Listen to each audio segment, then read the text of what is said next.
Hello વિદ્યાર્થી મિત્રો, તમારું સ્વાગત કરું છું. હું લઉં છું ધોરણ 10 ગણિત અને એની અંદર પ્રકરણ નંબર 3 દ્વિચલ સુરેખ સમીકરણ યુગ્મ. પ્રકરણ 3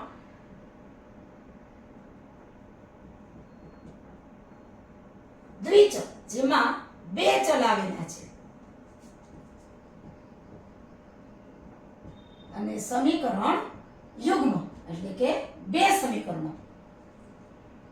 એમાં મારે લેવાનું છે સ્વાધ્યાય 3.3.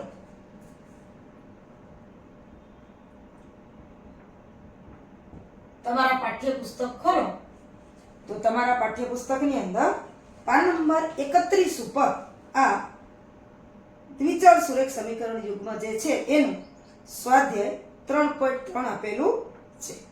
એમાં મારે લેવાનું છે દાખલા નંબર 2. જુઓ, દાખલા નંબર 2 ની સૂચના વાંચું છું. તમારા પાઠ્યપુસ્તકમાં તમે જોતા જાઓ. આપેલી સમસ્યાઓ પરથી સુરેખ સમીકરણ યુગ્મ બનાવો અને તેમનો ઉકેલ જો શક્ય હોય તો લોકની રીતે શોધો. એમાં બીજો પેટા વિભાગ મારે કરવાનો છે. જોતા જાજો સાથે સાથે રકમ તમે પણ. 5 વર્ષ પહેલા નૂરીની ઉંમર સોનુની ઉંમરથી 3 ગણી હતી. 10 વર્ષ પછી નૂરીની ઉંમર સોનુની ઉંમરથી 2 ગણી થશે. તો નૂરી અને સોનુની વર્તમાન ઉંમર કેટલી થશે? આવા ઉંમરવાળા દાખલા વારંવાર પરીક્ષામાં પૂછાય છે. આપણે ધારી લઈએ. જુઓ, ધારો કે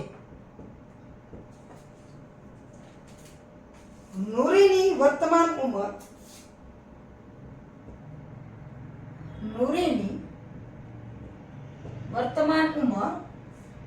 x વર્ષ અને સોનુની વર્તમાન ઉંમર y વર્ષ છે. હવે 5 વર્ષ પહેલા તો આપણે લખીએ 5 વર્ષ પહેલા નૂરીની ઉંમર. હવે જો અત્યારે એની ઉંમર x વર્ષ છે તો 5 વર્ષ પહેલા નૂરીની ઉંમર 5 બાદ કરવાના, x ઓછા 5, અને 5 વર્ષ પહેલા સોનુની ઉંમર.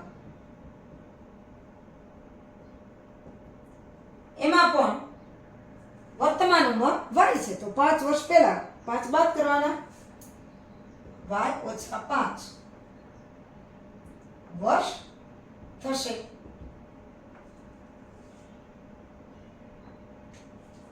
પાંચ વર્ષ પહેલા નૂરીની ઉંમર x ઓછા 5 વર્ષ અને 5 વર્ષ પહેલા સોનુની ઉંમર y ઓછા 5 વર્ષ થશે. હવે પહેલી જે શરત છે એ પ્રમાણે 5 વર્ષ પહેલા નૂરીની ઉંમર સોનુની ઉંમરથી 3 ગણી હતી. પ્રથમ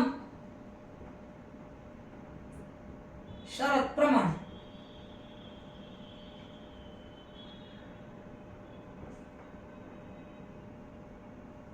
પ્રથમ શરત શું છે કે 5 વર્ષ પહેલા નૂરીની ઉંમર સોનુની ઉંમરથી 3 ગણી હતી.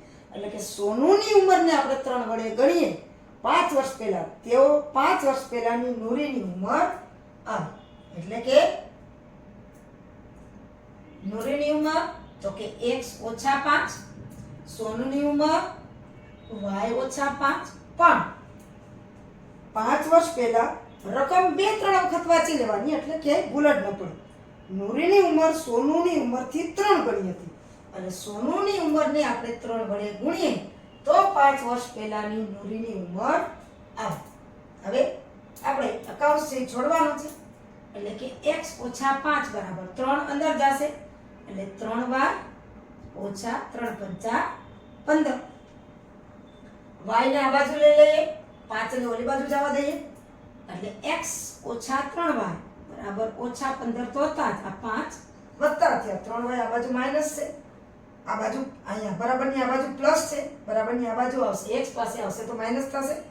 5 છે x પાસે છે માઇનસ છે, અને અહીંયા -15 પાસે આવશે તો 5 થશે, એટલે વત્તા 5 થશે. હવે x ઓછા 3y, x ઓછા 3y બરાબર જુઓ ઓછા 15 વત્તા 5 એટલે ઓછા 10. એને કહીએ આપણે સમીકરણ 1. હવે ફરી પાછી બીજી શરત આપી છે કે બીજી શરત પ્રમાણે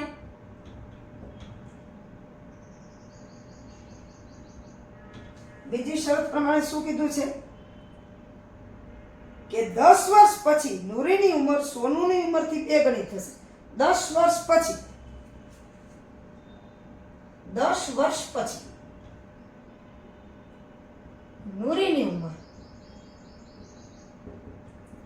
અત્યારે x વર્ષ છે વર્તમાન, 10 વર્ષ પછી ઉમેરવાના x વત્તા 10 વર્ષ અને સોનુની 10 વર્ષ પછીની ઉંમર y વત્તા 10 વર્ષ થશે.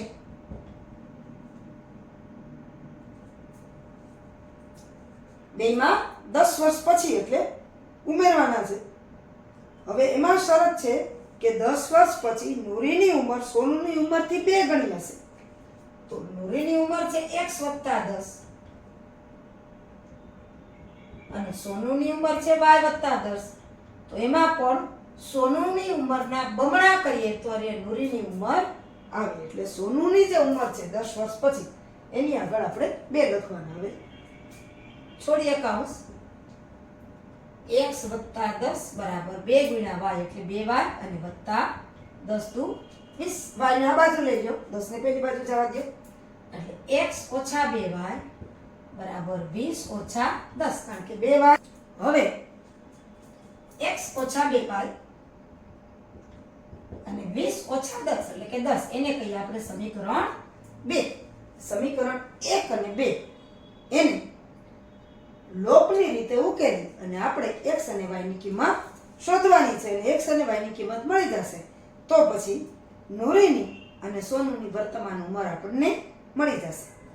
હવે આપણે જે 2 સમીકરણ મેળવ્યા છે 2 સમીકરણ લખીએ તો પહેલું જે સમીકરણ હતું એ x ઓછા 3y બરાબર ઓછા 10 સમીકરણ 1, અને બીજું સમીકરણ આપણને મળ્યું હતું કે x ઓછા 2y બરાબર 10 સમીકરણ 2. હવે જુઓ આપણે કોઈ પણ એક ચલનો લોપ કરવાનો છે. સહગુણકો આપણે જોઈ લઈએ. અહીં x નો સહગુણક 1, અહીંયા પણ 1, અહીંયા ઓછા 3 ઓછા 2. સહગુણકો આ સરખા છે પણ બે પાછા વત્તા છે, એટલે એકમાંથી બીજું સમીકરણ બાદ કરીએ તો પાછળનું જે સમીકરણ છે એમાં x ની નિશાની બદલી જાય, માઈનસ થઈ જાય અને પ્લસ માઈનસ થઈ જાય તો x નો લોપ થઈ જાય. એટલે આપણે જોઈએ કે સમીકરણ 1 ઓછા 2 લેતા જો એક સમીકરણ શું છે તો કે x ઓછા 3y બરાબર ઓછા 10, બીજું સમીકરણ તો કે x ઓછા 2y બરાબર 10. હવે માઈનસ કરીએ એટલે પાછળની જે નિશાની સમીકરણ છે એની નિશાની બદલી જશે. આ પ્લસ છે તો આવશે માઈનસ, માઈનસ છે તો આવશે પ્લસ, અહીંયા પ્લસ તો આવશે માઈનસ. હવે જોઈએ નિશાની આ પાછળ લખી છે એ લગાડવા. હવે x ઓછા x વત્તા x ઓછા x એટલે 0 લોપ થઈ ગયો. હવે જુઓ ઓછા 3y અને વત્તા 2y એટલે ઓછા y. 3 વખત ઓછા છે, 2 વખત વત્તા છે એટલે ઓછા y. અહીંયા ઓછા 10 એટલે ઓછા 20, બે બાજુ માઈનસ છે એટલે નીકળી જાય. ઓછા y બરાબર ઓછા 20 તો y બરાબર 20. હવે આ y ની કિંમત કોઈ પણ એક સમીકરણમાં આપણે મૂકી દઈએ. સમીકરણ 2 માં y ની કિંમત મૂકતા જ્યાં જ્યાં y છે ત્યાં 20.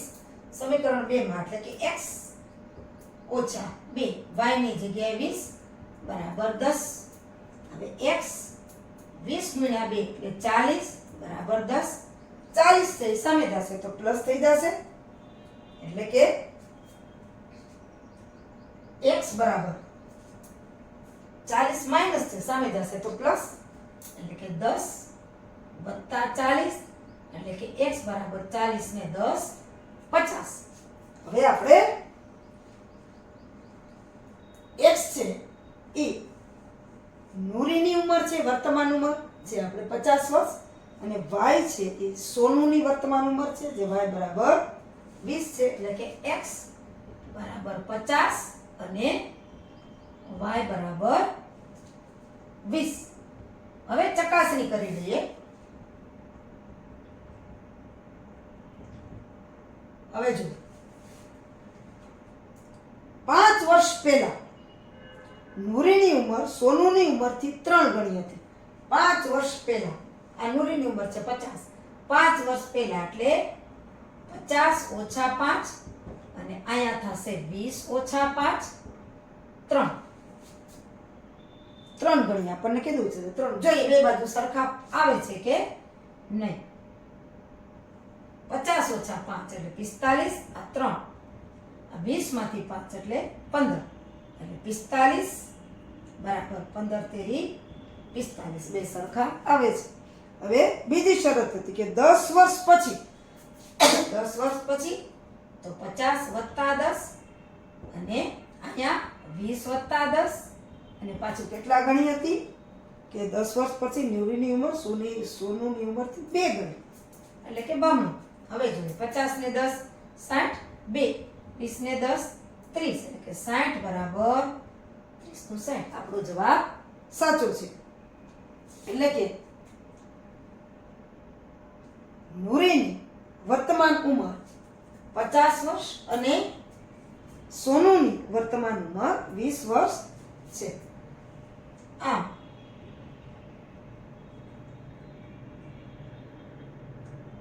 નૂરીની વર્તમાન ઉંમર 50 વર્ષ અને સોનુની વર્તમાન ઉંમર 20 વર્ષ છે.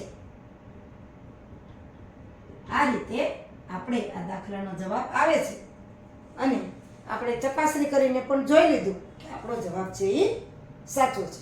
આ રીતે ઉંમરવાળા દાખલા છે એ વારંવાર પૂછાય છે અને તમે પૂરેપૂરા માર્ક એના મેળવી શકો છો.